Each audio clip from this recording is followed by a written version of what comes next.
नमस्कार दोस्तों, MT Hindi story में आप सभी का स्वागत है। आज हम मुंशी प्रेमचंद की कहानी बोहनी सुनेंगे। उस दिन जब मेरे मकान के सामने सड़क की दूसरी तरफ एक पान की दुकान खुली तो मैं बाग बाग हो उठा। इधर एक फलार्ग तक पान की कोई दुकान ना थी और मुझे सड़क के मोड़ तक कई चक्कर करने पड़ते थे। कभी वहाँ कई कई मिनट तक दुकान के सामने खड़ा रहना पड़ता था। चौराहा है, ग्राहकों की हरदम भीड़ रहती है। यह इंतज़ार मुझको बहुत बुरा लगता था। पान की लत मुझे कब पड़ी और कैसे पड़ी यह तो अब याद नहीं आता, लेकिन अगर कोई बना बना कर गिलोरियाँ देता जाए तो शायद मैं कभी इनकार ना करूं। आमदनी का बड़ा हिस्सा नहीं तो छोटा हिस्सा जरूर पान में भेंट चढ़ जाता है। कई बार इरादा किया कि पानदान खरीद लूं, लेकिन पानदान खरीदना कोई खलाजी का घर नहीं और फिर मेरे लिए तो हाथी खरीदने से किसी तरह कम नहीं है। और मान लो जान पर खेल कर एक बार खरीद भी लूँ तो पानदान कोई परी की थैली तो नहीं कि इधर इच्छा हुई और गिलोरियाँ निकल पड़ी। बाजार से पान लाना, दिन में 5 बार फेरना, पानी से तर करना, सड़ी हुई टुकड़ों को तराश कर अलग करना, क्या कोई आसान काम है? मैंने बड़े घरों की औरतों को हमेशा पानदान की देखभाल और प्रबंध में ही व्यस्त पाया है। इतना सरदर्द उठाने की क्षमता होती तो आज मैं भी आदमी होता। और अगर किसी तरह यह मुश्किल भी हल हो जाए तो सुपारी कौन काटे? यहाँ तो सरौती की सूरत देखते ही कपकपी छूटने लगती है। जब कभी ऐसा ही कोई ज़रूरत आ पड़ी जिसे टाला नहीं जा सकता तो सिल पर बट्टे से तोड़ लिया करता हूँ, लेकिन सरौते से काम लूँ यह गैर मुमकिन है। मुझे तो किसी को सुपारी काटते देखकर उतना ही आश्चर्य होता है जितना किसी को तलवार की धार पर नाचते देखकर। और मान लो यह मामला भी किसी तरह हल हो जाए तो आखिरी मंजिल कौन फतह करे? कत्था और चूना बराबर लगाना क्या कोई आसान काम है? कम से कम मुझे तो उसका ढंग नहीं आता। जब इस मामले में वे लोग जो रोज गलतियां करते हैं तो इस किला में दक्ष हैं तो मैं भला किस खेत की मूली हूँ? तमूली ने अगर चूना ज्यादा कर दिया था, कत्था और ले लिया, उस पर उसे एक डांट भी बताई, आंसू पूछ गए। खैर 3-4 दिन के बाद एक दिन में सुबह के वक्त तंबोलिन की दुकान पर गया तो उसने मेरी फरमाइश पूरी करने में ज़्यादा मुस्तैदी ना दिखलाई। 1 मिनट तक तो पान फेरती रही, फिर अंदर चली गई और कोई मसाला लिए हुई निकली।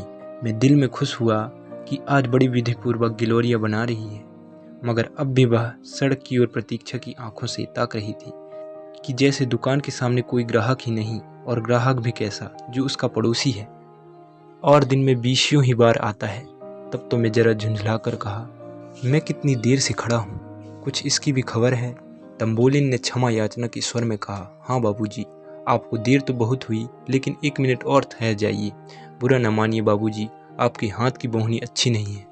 कल आपकी बोहनी हुई थी, दिन में कुल 6 आने की बिक्री हुई। परसों भी आपकी बोहनी हुई थी, 8 आने के पैसे दुकान में आए थे। इसके पहले 2 दिन पंडित जी की बोहनी हुई थी, दोपहर तक 2.5 रुपये आ गए थे। कभी किसी हाथ का अच्छा नहीं होता बाबूजी। मुझे गोली सी लगी, मुझे अपने भाग्यशील होने का दवा नहीं है। मुझसे ज़्यादा अभागी दुनिया में नहीं होंगे। इस साम्राज्य का अगर मैं बादशाह नहीं तो कोई ऊंचा मनसबदार जरूर हूँ, लेकिन यह मैं कभी गवारा नहीं कर सकता कि नहुसत का दाग बर्दाश्त कर लूँ। कोई मुझसे बोहनी ना कराए, लोग सुबह को मेरा मुख देखना अपशगुन समझे, यह तो घोर कलंक की बात है। मैंने पान तो ले लिया, लेकिन दिल में पक्का इरादा कर लिया कि इस नहुसत के दाग को मिटाकर ही छोड़ूंगा। अभी अपने कमरे में आकर बैठा ही था कि मेरे एक दोस्त आ गए। बाजार साग सब्जी लेने जा रहे थे। मैंने उनसे अपनी तंबोलिन की खूब तारीफ की। वह महाशय जरा सौंदर्य प्रेमी थे और मजाकिया भी। मेरी ओर शरारत भरी नज़रों से देखकर बोलने लगे, इस वक्त तो भाई मेरे पास पैसे नहीं है और ना अभी पानों की ज़रूरत ही है। मैंने कहा, पैसे मुझसे ले लो, हाँ यह मंजूर है, मगर कभी तकाजा मत करना, यह तो टेढ़ी खीर है। तो क्या मुफ्त में किसी की आंखों में चढ़ना चाहते हो? मजबूर होकर उन हजरत को एक ठोली पान की दाम दिए।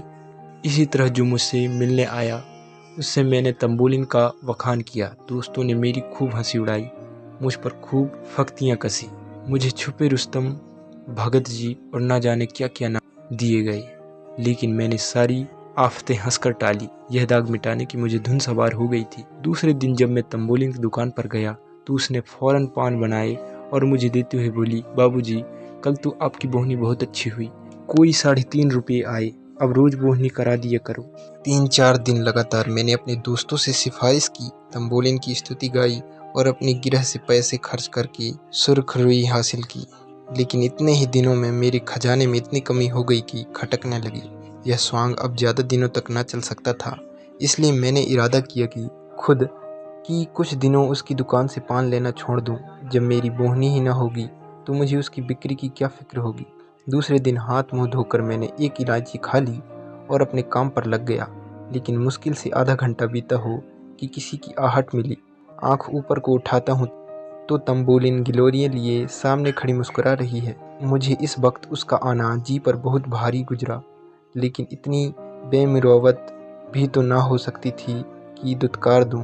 बोला, तुमने नाहक तकलीफ की, मैं तो आ ही रहा था। तंबोलिन ने मेरे हाथ में गिलोरियाँ रखकर कहा, आपको देर हुई तो मैंने कहा कि मैं ही चलकर बोहनी कराऊं। दुकान पर ग्राहक खड़े हैं मगर किसी की बोहनी नहीं की। क्या करता, गिलोरियाँ खाई और बोहनी कराई। जिस चिंता से मुक्ति पाना चाहता था वह फरफंदे की तरह गर्दन पर चिपटी हुई थी। मैंने सोचा था मेरे दोस्त 2-4 दिन तक उसके यहाँ पान खाएंगे तो आप ही उससे हिल जाएंगे और मेरी सिफारिश की ज़रूरत न रहेगी। मगर तंबोलिन शायद पान के साथ अपने रूप का भी कुछ मोल करती थी, इसलिए एक बार जो उसकी दुकान पर गया दोबारा न गया। 1-2 रसिक नौजवान अभी तक आते थे। वह लोग एक ही हंसी में पान और रूप दर्शन दोनों का आनंद उठाकर चलते बने थे। आज मुझे अपनी साख बनाए रखने के लिए फिर पूरे 1.5 रुपये खर्च करने पड़े। बधिया बैठ गई। दूसरे दिन मैंने दरवाज़ा अंदर से बंद कर लिया, मगर जब तंबोलिन ने नीचे से चीखना चिल्लाना और खटखटाना शुरू किया तो मजबूरन दरवाज़ा खोलना पड़ा। आंखें मलता हुआ नीचे गया, जिससे मालूम हो कि आज नींद आ गई थी। फिर बोहनी करनी पड़ी और फिर वहीं बला सर पर सवार हुई। शाम तक 2 रुपये का सफाया हो गया। आखिर इस विपत्ति से छुटकारा पाने का यही एक उपाय रह गया कि वह घर छोड़ दूं। मैंने वहाँ से 2 मील दूर पर एक अनजान मोहल्ले में एक मकान ठीक लिया और रातों रात असबाब उठाकर वहाँ जा पहुँचा। वह घर छोड़कर मैं जितना खुश हुआ शायद कैदी जेल खाने से भी निकलकर इतना ही खुश ना होता होगा। रात को खूब गहरी नींद सोया। सवेरे हुआ तो मुझे उस पंछी की आज़ादी का अनुभव हो रहा था जिसके पर खुल गए हैं। बड़े इत्मीनान से सिगरेट पिया, मुंह हाथ धोया, फिर अपना सामान ढंग से रखने लगा। खाने के लिए किसी होटल की भी फिक्र थी, मगर उस हिम्मत तोड़ने वाली बला से फतेह पाकर मुझे जो खुशी हो रही थी उसके मुकाबले में इन चिंताओं की कोई गिनती ना थी। मुंह हाथ धोकर नीचे उतरा। आज की हवा में भी आज़ादी का नशा था। हर एक चीज़ मुस्कुराती हुई मालूम होती थी। खुशी खुशी एक दुकान पर जाकर पान खाई और जीने पर चढ़ ही रहा था कि देखा वह तंबोलिन लपकी जा रही थी। कुछ न पूछो उस वक्त दिल पर क्या गुजरी, बस यही जी चाहता था कि अपना और उसका दोनों का सिर फोड़ लूं। मुझे देखकर वह ऐसी खुश हुई जैसे कोई धोबी अपना खोया हुआ गधा पाकर गया हो, और मेरी घबराहट का अंदाजा बस उस गधे की दिमागी हालत से कर लो। उसने दूर ही से कहा, वाह बाबूजी वाह, आप ऐसे भागे कि किसी को पता ही ना लगा। उसी मोहल्ले में एक से एक अच्छे घर खाली हैं। मुझे क्या मालूम कि आपको उस घर में तकलीफ थी, नहीं तो मेरे पिछवाड़े ही एक बड़े आराम का मकान था। अब मैं आपको यहाँ न रहने दूंगी, जिस तरह हो सकता आपको उठा ले जाऊंगी। आप इस घर का क्या किराया देते हैं? मैंने रोनी सूरत बनाकर कहा, 10 रुपये। मैंने सोचा था कि किराया इतना कम बताऊं जिससे यह दलील उसके हाथ से निकल जाए। इस घर का किराया 20 रुपये है। 10 रुपये में तो शायद मरने को भी जगह ना मिलेगी। मगर तंबोलिन पर इस चकमे का कोई असर ना हुआ। बोली, इस जरा से घर के 10 रुपये आप 8 ही दीजिएगा, और घर इससे अच्छा ना हो तो जब भी जी चाहे छोड़ दीजिएगा। चलिए, मैं उस घर की कुंजी लेती आई हूँ, इसी वक्त आपको दिखा दूँ। मैंने त्योरी चढ़ाते हुए कहा, आज ही तो इस घर में आया हूँ, आज ही छोड़ कैसे सकता हूँ? पेशगी किराया दे चुका हूँ। तंबोलिन ने बड़ी लुभावनी मुस्कुराहट के साथ कहा, 10 ही रुपये तो दिए हैं। आपके लिए 10 रुपये कौन बड़ी बात है? यह समझ लीजिए कि आप न चले तो मैं उजड़ जाऊंगी। ऐसी अच्छी बोहनी वहाँ और किसी की नहीं है। आप नहीं चलेंगे तो मैं ही अपनी दुकान यहाँ उठा लाऊंगी। मेरा दिल बैठ गया। यह अच्छी मुसीबत गले पड़ी, कहीं सचमुच चुड़ैल अपनी दुकान न उठा लाए। मेरे जी में तो आया कि एक फटकार बताऊं, पर जवान इतनी बेमुरावत ना हो सकी। बोला, मेरा कुछ ठीक नहीं है, कब तक रहूं कब तक ना रहूं। आज ही तबादला हो जाए तो भाग न पड़े। तुम ना इधर की रहो न उधर की। उसने हसरत भरे लहजे में कहा, आप चले जाएंगे तो मैं भी चली जाऊंगी।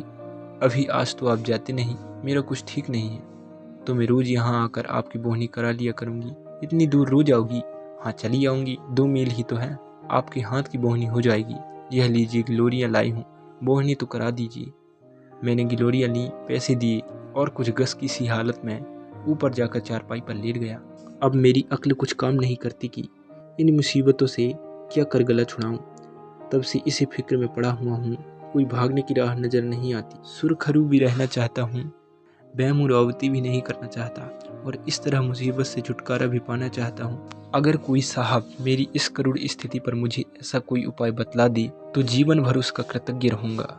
दोस्तों, अगर आपको ये कहानी अच्छी लगी हो तो लाइक, शेयर और कमेंट कीजिए और ऐसे ही नई वीडियो के लिए चैनल को सब्सक्राइब कर लीजिए।